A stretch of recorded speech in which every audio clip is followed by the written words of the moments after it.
Voting and complaining has been what I've done politically, and having to vote for candidates that I don't like to vote for. Hold my nose or vote for the lesser two evils. I don't see any other candidates who I'd be, eager to vote for and go out and help win the race and support them. And because of that, then I can do it. So I think there was a lot of hesitancy on the part of the entire family getting into this, and I think a lot of our fears or concerns haven't come to pass. And I joke and I say I wish my own party treated me half as well as the media has, and we expected a lot of, pushing down, drilling down, and there's been some of that, but not nearly the amount that I think we were concerned about. Well, first I tell them about my background, not the background of a typical politician. I say I grew up in Westfield, Mass. My dad went to trade school. My mom only went to the elementary school. So when I graduated from high school, I didn't go to college. I joined a union, rolled up my sleeves, learned the value of a buck, and I've been through some hard times. I've been out of work 5 times. I'm an engineer. I tend to be sort of introverted by nature, and this thing doesn't come to me right off the top. It's something that I like to do. I feel like it's something that I have to do.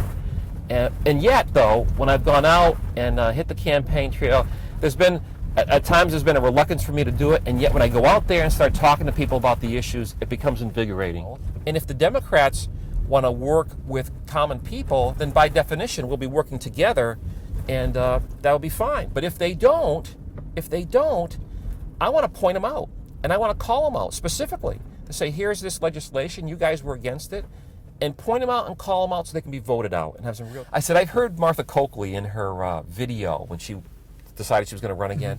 I've done this before, and I know it's hard. And I said, what do you mean it's hard? I said, something hard is being out of work, looking for a job, and blah, blah, blah. That's hard. This is nothing. I've thought about it since, and I think if you're in it, and this is your career, it can be tough because if you don't play by the rules, your party is going to close doors, and your career is over. It could be over. Well, I don't want a political career. I want to do this to show that you can run as a conservative, even in Massachusetts, and win.